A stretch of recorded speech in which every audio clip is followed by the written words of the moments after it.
पंकज त्रिपाठी के लेवल को मैच करना मुश्किल ही नहीं, नामुमकिन है।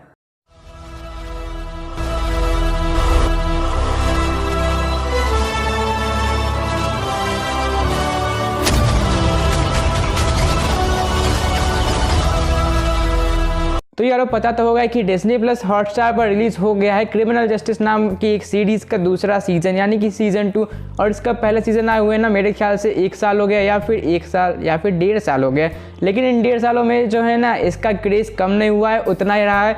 और ये फैंस में इसका क्रेज़ और भी बढ़ गया है जब से पता चला है कि इसके सीजन 2 में पंकज त्रिपाठी एक लीड रोल प्ले करने वाले, यानी कि मेन रोल तो फिर मचाएंगे। तो आज के वीडियो में हम लोग रिव्यू करने वाले क्रिमिनल जस्टिस के सीजन 2 का। और सबसे पहले यही बता दूं कि इसको देखने के लिए जो है ना आपको सीजन 1 देखने की ज़रूरत नहीं है। तो जिन लोगों ने नहीं देखा है वो भी सीजन 2 देख सकते हैं डायरेक्टली, और जिन्होंने देखा है तो वो लोग तो देखिए ले भाई, क्योंकि पंकज त्रिपाठी का रोल है। तो फिर अब बढ़ते हैं वीडियो की तरफ। तो चलिए बिना किसी देरी किए शुरू करते हैं। तो इस सीरीज़ में जो है ना, यानी कि क्रिमिनल जस्टिस के सीजन 2 में आपको टोटल में देखने को मिलेंगे 8 एपिसोड्स, यानी कि 8 एपिसोड्स। तो फिर समझ सकते हो थोड़ी अच्छी खासी लंबी वेब सीरीज बन चुकी है। तो इसकी बेसिक सी स्टोरी में जो है ना आपको एक औरत देखने को मिलेगी जिसका नाम होता है अनुराधा चंद्रा। अब अनुराधा चंद्रा जो है उस पर ये इल्ज़ाम लगा है, और ध्यान से सुनो, उस पर ये इल्ज़ाम लगा, ये प्रूवन नहीं है कि उसने जो है ना अपने पति का मर्डर किया है। ये प्रूवन नहीं है, साबित नहीं हुआ, लेकिन उस पर ये इल्ज़ाम लग चुका है। ठीक है, अब इल्ज़ाम लग ही गया तो फिर अब पुलिस केस तो होना ही है। उसके बाद फिर कोर्ट में जाना होगा, कोर्ट में जाकर फिर अपना लॉयर और सामने वाला लॉयर जो है वो झगड़ा वगैरह करेगा, कुछ केस सॉल्व करने की कोशिश करेगा। लेकिन यहीं पर आता है एक धरती हिला देने वाला ट्विस्ट, और वो ट्विस्ट ये होता है कि अनुराधा चंद्रा जो जिस पर ये इल्ज़ाम लगा है कि उन्होंने अपने पति का मर्डर किया, तो वो खुद ही एक्सेप्ट कर लेती है कि हाँ भाई मैंने ही मर्डर किया अपने पत्नी का। तो फिर समझ सकते हो, मतलब अगर मैंने कोई मर्डर किया हो तो मैं सामने से थोड़ी बोलूँगा कि भाई मैंने मर्डर किया, मुझे पकड़ लो, मुझे जेल में डाल दो। लेकिन ये मैडम जी खुद एक्सेप्ट कर रही है कि भाई इन्होंने ही मर्डर किया है और इनको डाल दो जेल में, कुछ भी। तो फिर जो है ना इस अनुराधा का केस लड़ने के लिए एक लॉयर को अपॉइंट किया जाता है, और वो एडवोकेट या फिर लॉयर उसका नाम होता है मिश्रा जी। अब मिश्रा जी यानी कि हमारे कालीन भैया, या फिर कह सकते हो पंकज त्रिपाठी, कुछ भी कह लो।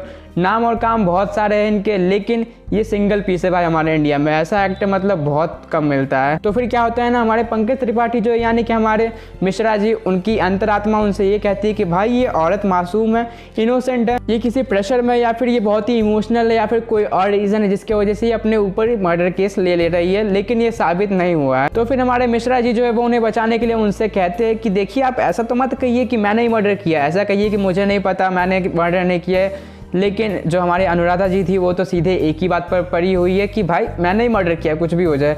और इस बात से हमारे मिश्रा जी बहुत ज़्यादा फ्रस्ट्रेटेड हो जाते हैं, क्योंकि बता दूं उनकी शादी भी हो जाती है ऑलमोस्ट इस सीरीज़ में। तो फिर शादीशुदा इंसान मतलब फिर फ्रस्ट्रेटेड तो होगा ही, जाहिर सी बात है, दुनिया का उसूल है। तो फिर शादीशुदा इंसान फ्रस्ट्रेटेड तो होगा ही, मतलब दुनिया का उसूल है ये, शादी हो गई तो फिर फ्रस्ट्रेशन। तो फिर अब आगे सीरीज में यही देखना है कि क्या अनुराधा चंद्रा जी ने अपने पति का मर्डर किया है, या फिर उन्हें कोई प्रेशर दे रहा है ऐसा कबूल करने के लिए, या फिर किसी और ने उनका मर्डर किया है और उन्हें फंसा रहा है, और फिर किसने मर्डर किया, ये सब हमें जानना पड़ेगा इस सीरीज में, और देखना भी पड़ेगा इस सीरीज को। तो ये तो बात हो गई इसकी स्टोरी की, लेकिन अब जो है ना इसके कुछ अच्छे खासे शब्दों को प्रकट किया जाए। तो अगर आप लोगों को क्रिमिनल जस्टिस का सीजन 1 याद है, उसकी स्टोरी याद है, तो वहाँ पर आपको पता होगा कि विक्रांत मैसी जो थे वो भी कुछ ऐसे केस में फंसे थे, मर्डर के केस में, लेकिन वहाँ पर उन्होंने एक्सेप्ट नहीं किया था कि भाई मैंने मर्डर किया। लेकिन यहाँ पर सीजन 2 में भी स्टोरी बिल्कुल ऑलमोस्ट सेम है, लेकिन यहाँ पर जस्ट अपोजिट हो रहा है कि यहाँ पर जो है ना अनुराधा चंद्रा जी ने एक्सेप्ट कर लिया है कि भाई मैंने ही मर्डर किया है, मैंने ही अपने पति का मर्डर किया है। तो फिर यहाँ पर शायद वो कुछ ज़्यादा ही सत्यवादी इंसान है या फिर बहुत ही बेवकूफ़ इंसान है, मैं कुछ कह नहीं सकता अभी, क्योंकि आप लोगों को सीरीज देखने के बाद ही पता चलेगा। लेकिन क्रिमिनल जस्टिस के सीजन 2 में आपको बहुत ज़्यादा इंटरेस्टिंग कुछ देखने को मिलेगा। यहाँ पर जो है ना आपको कोर्ट रूम ड्रामा भी बहुत ही लाजवाब देखने को मिलेगा, क्योंकि वहाँ पर आपको देखने वाले हैं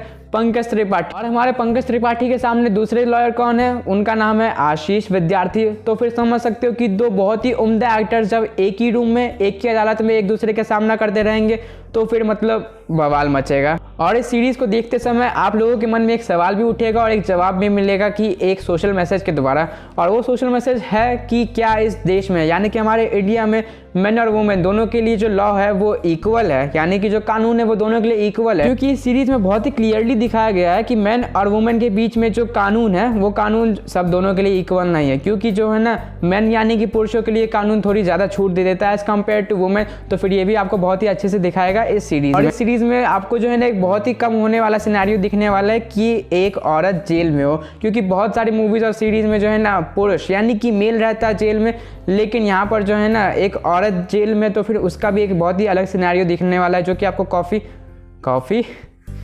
आपको काफ़ी अलग लगेगा। हम लोग अगर एक्टिंग डिपार्टमेंट की बात करें इस सीरीज़ की, तो फिर सभी का जो परफॉर्मेंस था, जितने भी एक्टर्स एक्ट्रेसेस थी, सबका परफॉर्मेंस ब्रिलियंट था। और यहाँ पर मैं पंकज त्रिपाठी को छोड़ के बोल रहा हूँ, क्योंकि पंकज त्रिपाठी की बात हम लोग अलग से करेंगे, बहुत ही अलग से। वैसे एक्चुअली उनकी बात करने की ज़रूरत ही नहीं, क्योंकि सबको पता है वो किस लेवल के एक्टर है। और फिर बात करें हमारे पंकज त्रिपाठी की, तो पंकज त्रिपाठी ने जो रोल प्ले किया है ना, वो मतलब सेंसेशनल रोल प्ले किया एक लॉयर का, एक वकील का, क्योंकि जिस तरीके से वो बोलते हैं, जिस तरीके से वो दलीलें देते हैं, जिस तरीके से वो सवाल पूछते हैं, और फिर जिस तरीके से उनके एक्सप्रेशंस होते हैं, मतलब एक्सप्रेशंस के मामले में तो वो बाप है सबके इस बॉलीवुड में। और इस सीरीज़ में जो है ना कानून या फिर कहूँ तो लॉ के जो है ना बहुत सारे टर्म्स यूज़ किए गए, मतलब कि बहुत ही सोच समझ कर टर्म्स यूज़ किए गए। ऐसा नहीं कि कोई भी शब्द उठा लो लॉ में से और यहाँ पर डाल दो क्योंकि पब्लिक को तो पता नहीं चलेगा, नहीं ऐसा नहीं है। उन्होंने बहुत ही अप्रोप्रिएट शब्द यूज़ किए हैं कानून के रिलेटेड। तो इसकी बात होगी बहुत सारे पॉजिटिव पॉइंट्स, लेकिन अब बात करें इसके नेगेटिव पॉइंट की, तो फिर नेगेटिव पॉइंट में फिर से आता है, तो फिर इस सीरीज़ में भी जो है ना एक ऐसा पॉइंट आता है जहाँ पर इसकी पेस धीरे हो जाती है, स्लो हो जाती है, एकदम धीरे धीरे चलने लगती है, जहाँ पर आपको मन करेगा कि यहाँ से उठकर भाग जाओ भाई, सीरीज़ में कुछ नहीं होने वाला है, लेकिन आप लोग फिर से वापस आएंगे क्योंकि सीरीज़ में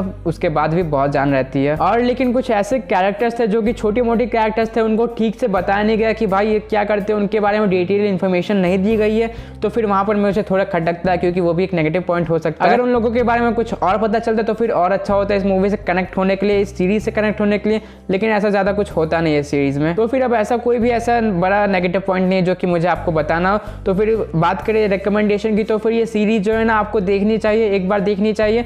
ये एवरेज से अच्छी सीरीज़ है, इसको मैं रेट करना चाहूँ तो फिर करना चाहूँगा 5 में से 3.5 स्टार्स। ये देखने लायक सीरीज़ है जो कि आप लोग अपने फैमिली के साथ देख सकते हैं। इसमें कोर्ट रूम ड्रामा है जो कि आपको बहुत ही ज़्यादा सस्पेंस देगा, थ्रिल देगा, मिस्ट्री का सेंस दिखाएगा, और फिर आप लोग सोचने पर मजबूर हो जाएंगे कि इसमें आगे क्या होने वाला है। तो फिर इसे आप लोग देख सकते हैं आज के दिन, यानी कि डिज्नी प्लस हॉटस्टार पर भी। तो यार वीडियो पसंद आया तो वीडियो को लाइक करना, शेयर करना, चैनल को सब्सक्राइब करना, और रुको ज़रा सब्र करो, इंस्टाग्राम पे फॉलो करना मत भूलना, क्योंकि वहाँ पे हम लोग घंटा कुछ पोस्ट डालते हैं, मैं सिर्फ अपनी फ़ोटो डालता हूँ, लेकिन डीएम करोगे तो मैं रिप्लाई करूँगा, फिर बातचीत कर सकते, सजेशंस कुछ दे सकते हो। तो फिर मिलते हैं नेक्स्ट वीडियो में, तब तक के लिए टाटा।